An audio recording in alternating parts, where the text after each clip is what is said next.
Assalamualaikum warahmatullahi wabarakatuh. Halo Bapak Ibu dan saudara semua yang ada di Togean. Bagaimana kabarnya? Saya harap semua dalam keadaan sehat dan baik-baik saja. Baiklah, bersama saya Faris Kinanda dari tim KKN PPM UGM tahun 2021.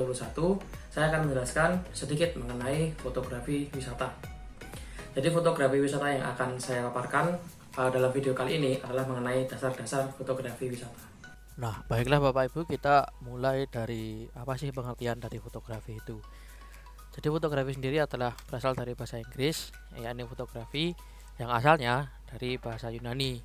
Dua kata ya, yakni fotos yang artinya cahaya dan juga grafo yang artinya menulis atau melukis. Sehingga secara keseluruhan fotografi bermakna proses melukis atau menulis dengan menggunakan media cahaya. Nah, cahaya yang dimaksudnya adalah cahaya yang masuk ke dalam kamera seperti yang dapat dilihat di sebelah kanan. Itu di bagian depan terdapat lensa. Nah, nanti cahaya tersebut akan masuk dan diproses oleh kamera.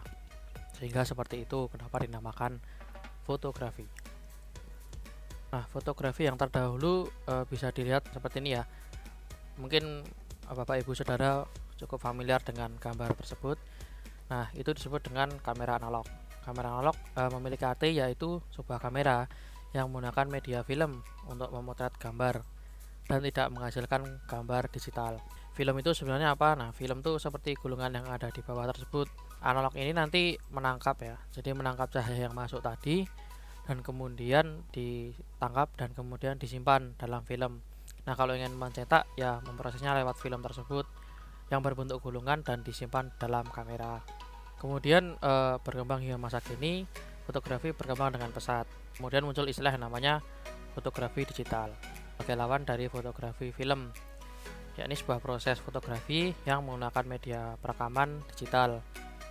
Apa sih perbedaannya antara fotografi digital ini dengan fotografi film sebelumnya? Nah, yang menjadi ciri khas dari fotografi film yakni adanya gulungan yang tadi, gulungan film, sehingga gambar disimpan di dalam bentuk film tersebut.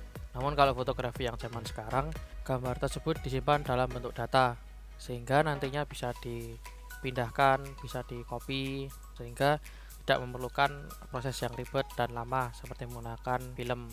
Jadi cara menangkap gambar pada fotografi digital yakni dengan menggunakan sensor elektronik yang kemudian disimpan dalam bentuk data. Nah, data ini disimpan di smartphone, di HP maupun di kamera digital, sehingga di dalam HP kan tidak mungkin ditemui adanya gulungan film.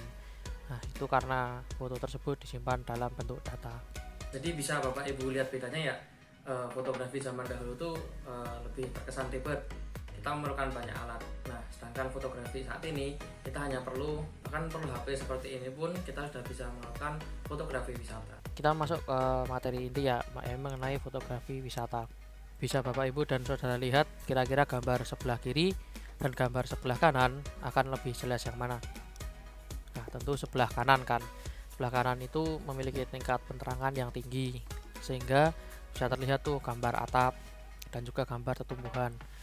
Tetapi foto di bagian kiri cenderung lebih gelap sehingga mungkin yang melihat foto kurang tahu itu foto apa.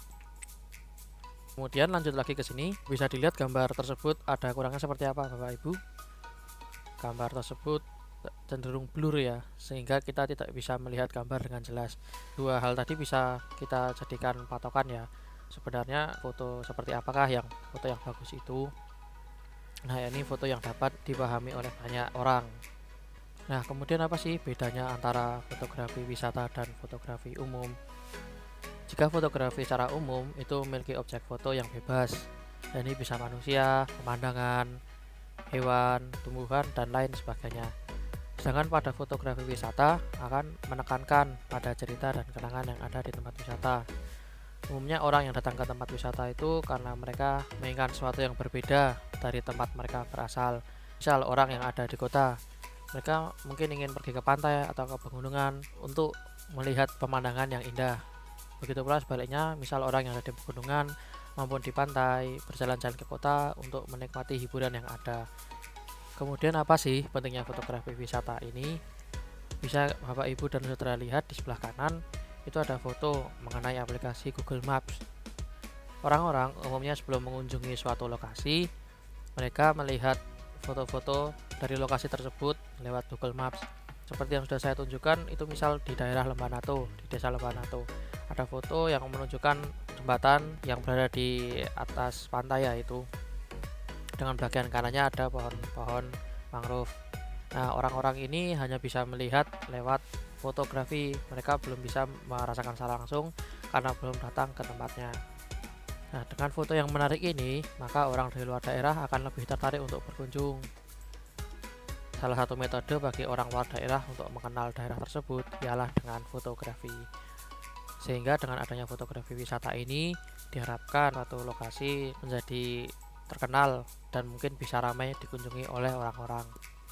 Nah demikian, jadi Bapak Ibu bisa memahami ya, saya harap bisa memahami mengenai pentingnya fotografi wisata. Nah pada bagian video yang kedua akan saya jelaskan bagaimana cara mengambil fotografi yang baik sehingga nantinya bisa maksimal dan bisa efektif. Sekian, Assalamualaikum warahmatullahi wabarakatuh. Sampai jumpa di video yang kedua.